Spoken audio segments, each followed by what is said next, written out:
tu te sens un peu ou très déprimé et tu as cliqué sur cette vidéo. Et je pense que dans cette vidéo, je vais dire quelque chose d'intéressant. Mais avant, je vais te raconter et te prouver que je suis pas juste un mec qui a fait une vidéo parce qu'il voulait faire une vidéo et qu'il parle de la dépression parce qu'il s'est dit ah si j'avais parlé de ça, et je prends une vidéo, je fais un petit script de merde et puis je raconte mes trucs. J'ai moi-même vécu la dépression, vraiment à un niveau assez fort, carrément fort même, vraiment fort. Je vais pas rentrer dans tous les détails, mais je vais te prouver que moi aussi j'ai vécu ce que c'est. Je suis passé par cette phase-là et que j'ai pu m'en sortir grâce à un conseil que je vais te donner pour que toi aussi tu puisses sortir de ta dépression. Donc, le début de cette histoire, c'est que quand j'étais en primaire, quand j'avais genre 10 ans, 8 ans, à l'école, je me faisais harceler. Quand j'entrais à la maison, c'était compliqué. Ma vie était juste hyper lugubre. Quand j'entrais chez moi, j'étais pas bien. Quand j'allais à l'école, j'étais pas bien. Où que j'aille, j'étais mal. Dans mon corps, je me sentais constamment stressé. J'avais de l'anxiété constante. Quand j'étais en présence de personnes que j'aimais pas ou de personnes qui me harcelaient, j'étais en dissociation, c'est-à-dire que genre, j'étais là, mais j'étais un énorme PNJ. C'est-à-dire que plus que PNJ que ça, tu fais pas. Tu vois, les PNJ dans Minecraft, ils se déplacent. Moi, je pouvais juste être figé sur place. J'étais à un niveau de dépression vraiment assez fort. Et voilà l'état dans lequel j'étais. Je le dis avec assez de difficulté, je sais pas si j'en dans le détail ou pas, mais globalement, je pense que tu peux te dire que oui, ce que j'ai vécu, c'était assez troublant et que tu peux avoir un certain niveau de connexion à ce que j'ai vécu. Peut-être tu vis peut-être quelque chose de complètement différent par rapport à des dépressions, ça se trouve c'est une rupture amoureuse ou quoi, mais globalement le sentiment est le même. T'es un peu anxieux constamment, t'as aucune joie de vivre, tu te demandes pourquoi est-ce que tu vis, t'es juste dans un état de merde en fait. Globalement tu te sens juste comme une merde, alors que tu sais que tu pourrais te sentir mieux. En tout cas j'espère que tu sais que tu peux te sentir mieux, et c'est le cas. Il y a vraiment moyen de faire un shift psychologique qui te permet d'avoir un état hyper serein, hyper calme, hyper stable.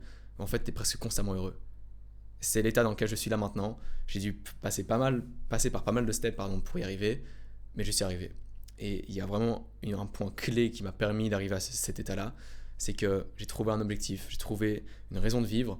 J'en ai trouvé un, puis deux, puis trois, puis quatre. Mais globalement, il y a un truc autour duquel toute ma vie s'articule, c'est d'avoir un niveau de développement personnel par rapport à ma vie professionnelle, ma vie familiale, fondée, donc professionnelle évidemment, créer une activité économique, familiale, développer une famille, c'est-à-dire avoir une femme, des enfants, sportif, être en bonne santé, avoir une bonne hygiène de vie, bien dormir et faire du sport. Parce que j'adore le sport, j'adore passer du temps avec les personnes que j'aime, donc je fonde une famille.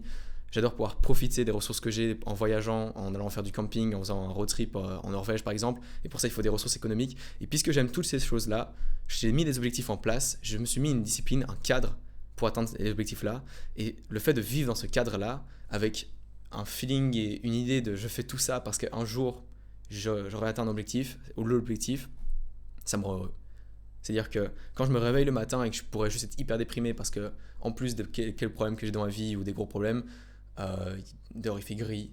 Là, il y a mes fenêtres devant moi, il fait juste gris, il n'y a pas de lumière. Aujourd'hui, j'ai pas vu le soleil. Hier non plus, avant-hier non plus. Il n'y a juste plus de soleil depuis des jours parce qu'on est au mois de novembre. Et au lieu d'être hyper déprimé dans une ambiance super maussade, bah, je me sens bien.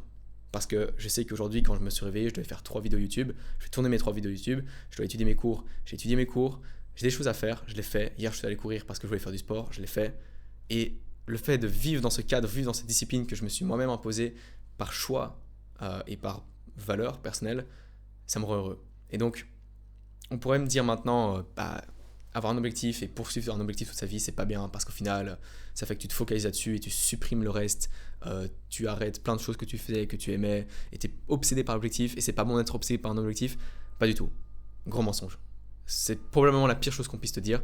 Non, avoir un objectif, c'est exceptionnel parce que le fait que tu aies un objectif, ça va te mettre un cadre, une discipline, et quand tu vas rentrer chez toi et que tu as envie de déprimer ou que tu as juste envie de jouer aux jeux vidéo, ce qui te met encore plus mal par exemple, non, tu joues pas parce que tu dis non, là je suis peut-être fatigué, c'est peut-être le moment où je me sens mal et que je commence à sentir l'anxiété qui monte.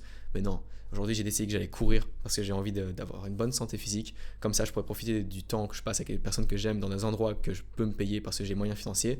Et pour cette raison-là, je vais aller courir là maintenant. Tu vas courir, ça te fait de l'endorphine et tu te sens mieux. Et toute la soirée, tu es un peu moins stressé. Et globalement, après avoir passé un certain temps à mettre plein de bonnes habitudes en place, tu vas faire diminuer ce taux d'anxiété et tu vas faire monter ton taux de réussite où tu te sens bien et tu te sens heureux. Et à force de te sentir bien et heureux, tu auras juste envie de retourner à cet état de feeling où tu te sens bien plutôt que celui où tu te sens mal. À moins que tu aies vraiment envie de te complaire dans la dépression, ce qui est probablement pas ton cas parce que tu as cliqué sur une vidéo en te disant que avec cette vidéo, peut-être qu'il y aura quelque chose qui t'apportera quelque chose d'intéressant. Et peut-être que cette vidéo, là maintenant, au pire, en fait, ce que je me dis, c'est que cette vidéo là maintenant, en fait, au pire, elle marque le début d'une nouvelle vie et d'une nouvelle transition pour toi, même si c'est pas ça qui fait que ça régule toute ton anxiété et toute ta dépression là maintenant, mais au moins ça marque le passage vers un nouvel état d'esprit.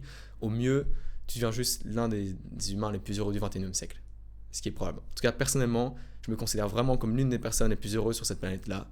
Enfin, cette planète, du coup, la planète Terre sur laquelle on vit.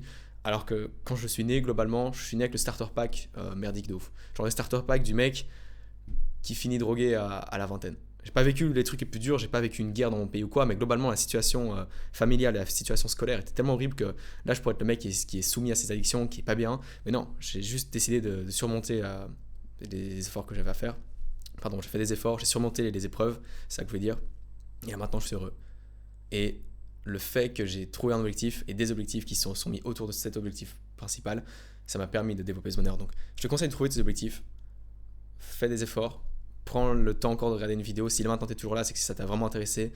Tu peux aller regarder ma vidéo comment se fixer des objectifs. C'est une miniature avec le GigaChad, là, le mème d'internet GigaChad, avec une courbe d'évolution rouge derrière lui.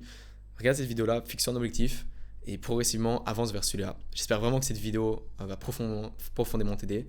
Et si tu penses que ce que je dis est intéressant, tu peux t'abonner, c'est un win équitable où je t'aide à t'améliorer, je t'aide à vaincre ta dépression et d'autres choses que tu vis. Et en échange, je te m'aide à développer ma chaîne YouTube. Et si ma chaîne YouTube a plus d'abonnés, je pourrais mieux partager mon message, aider plus de personnes. Donc ça me semble plus qu'équitable, c'est juste honnête. Voilà. Va regarder la vidéo, comment se fixer des objectifs si ça t'intéresse vraiment. Sur ce, à bientôt.